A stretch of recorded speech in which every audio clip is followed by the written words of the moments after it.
O fundo imobiliário MXRF11 vale a pena? É isso que as mais de 500 mil negociações ao dia nos fazem refletir. Será que esse fundo imobiliário é realmente bom ou as pessoas estão comprando ele só por conta do preço? É isso que eu vou te mostrar nesse vídeo. Eu vou passar pelos pontos positivos e os pontos negativos desse fundo e no final você vai sair sabendo se vale ou não a pena investir nesse fundo imobiliário.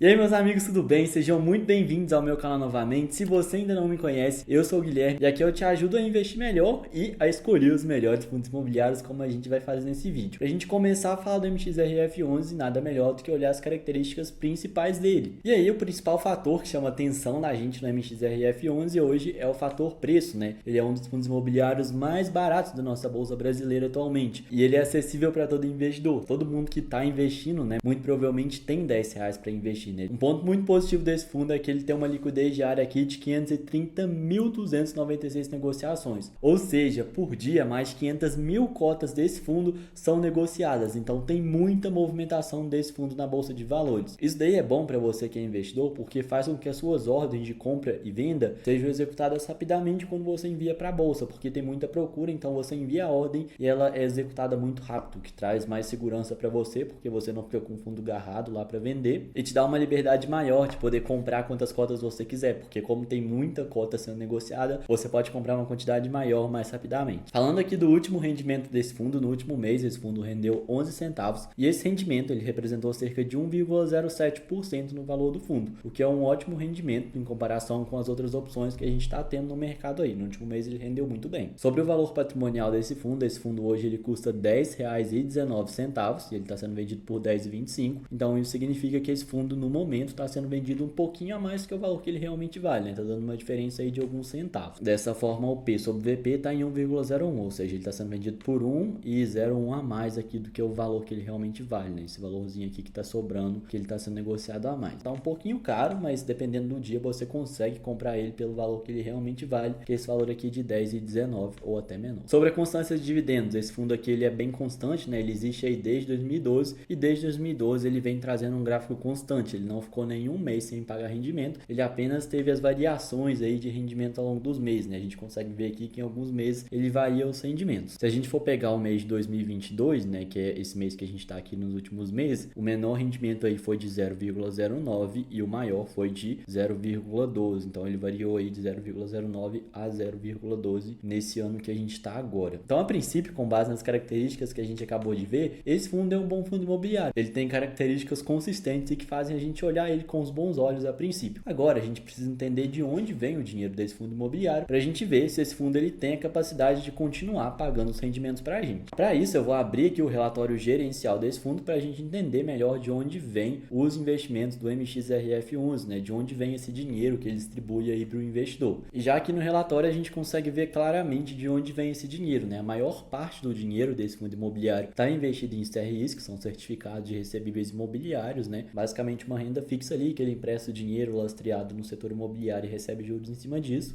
E depois de CRIs, a gente tem uma parte aqui em permutas financeiras, que são basicamente obras que esse fundo investe o dinheiro dele nessas obras. E aí, à medida que os imóveis dessas obras são vendidos, seja casa, prédio, apartamento, enfim, o fundo ganha uma porcentagem em cima do lucro desses imóveis. Vem do próprio nome, permuta, ele entra junto ali com uma incorporadora para fazer um projeto de construção e ganhar dinheiro com a venda desses imóveis. Depois a gente tem aqui que esse fundo investe 15% do dinheiro dele em outros fundos imobiliários, né? Então ele tem uma parte ali em outros FIs e por último 2% do dinheiro dele fica parado dentro do fundo como emergência, né, aqui no caixa. Então a gente consegue ver que o que predomina nesse fundo imobiliário hoje é realmente a renda fixa, né? Tem uma predominância, né, um lado mais ali para os fundos de papel, apesar dele ter outros tipos de investimentos, a maior parte do dinheiro dele está ligado ali ao setor de papel. E aí quando a gente fala do setor de papel, né, o ponto mais importante para a gente agora é entender se esse fundo empresta o dinheiro dele a boas taxas para verificar se esse fundo vai ter a capacidade de continuar pagando para a gente esse rendimento, né? Porque para ele continuar pagando, ele tem que ter boas taxas. Se ele tiver taxas muito baixas, ele não vai conseguir passar um rendimento bom pra gente num período maior de tempo. E aí, quando a gente para verificar as taxas desse fundo imobiliário aqui, né, a gente consegue ver duas subdivisões aqui, que é a subdivisão do CDI, que representa 39% dos investimentos, e a subdivisão de IPCA, que representa 59%. Os outros índices aqui, que são IGPM, prefixado e porcentagem do CDI, representam muito pouco, então não são relevantes pra gente nessa análise. E aí a gente vai focar só nesses dois. O primeiro, então, esse fundo ele tem aí aí o rendimento da taxa do CDI mais 2,48%. Então, nessa parte aqui, ele sempre vai receber além do CDI, né? Ele nunca vai receber 100% do CDI, sempre vai ser acima que 100% do CDI, o que vai garantir para você que é investidor uma parte do rendimento muito ligada ao CDI, né? Te dando uma garantia de receber o seu rendimento mais ou menos na média ali do que tiver a taxa do CDI. E a segunda parte aqui a gente tem uma taxa fixa de 7,30% mais variação do IPCA ou INCC, né? Nesses casos aqui ele vai render essa taxa fixa e se as coisas forem ficando mais caras, né?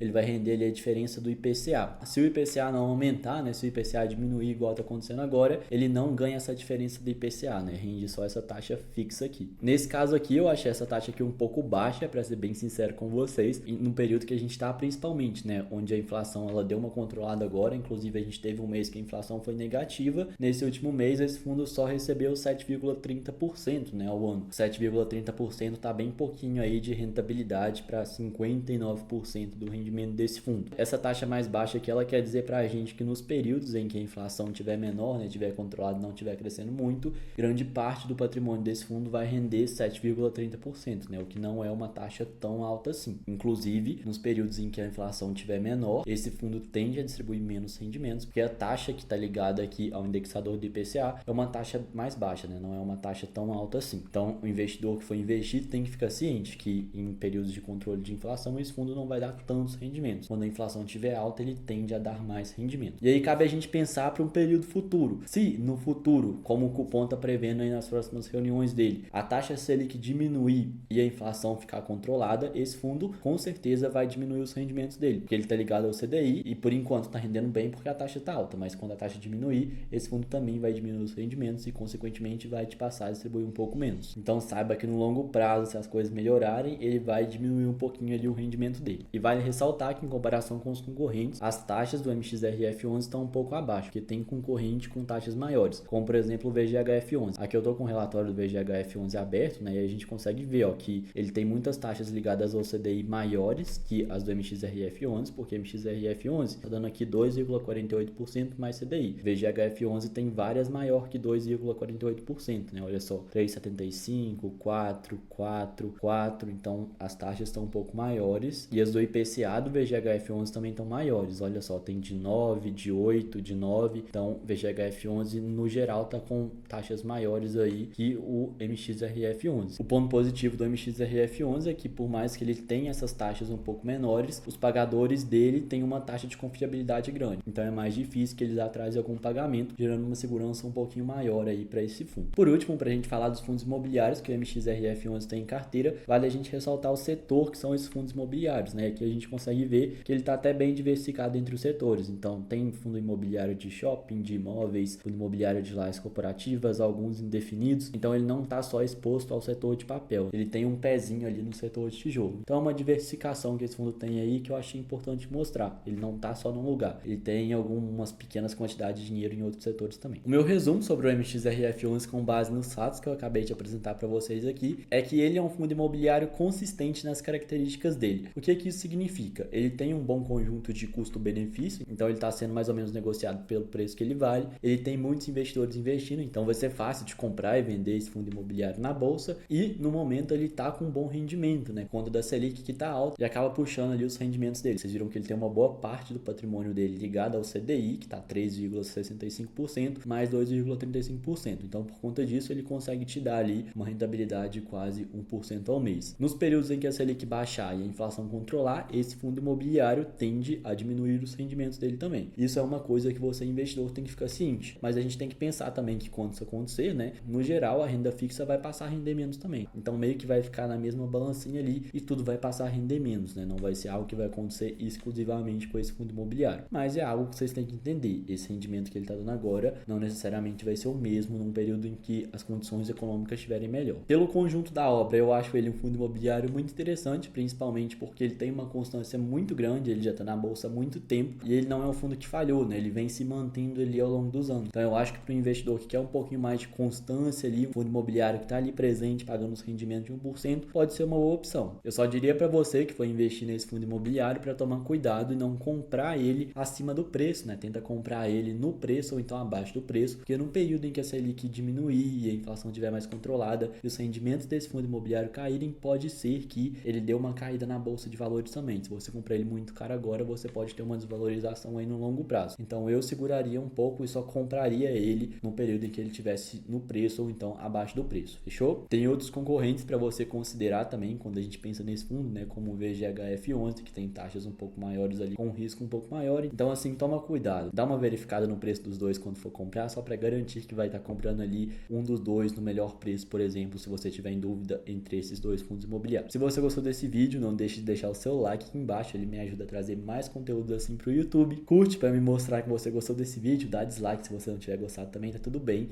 E qualquer dúvida, deixa aqui nos comentários, eu vou adorar te responder. Eu vejo vocês no próximo vídeo, um grande abraço e até mais.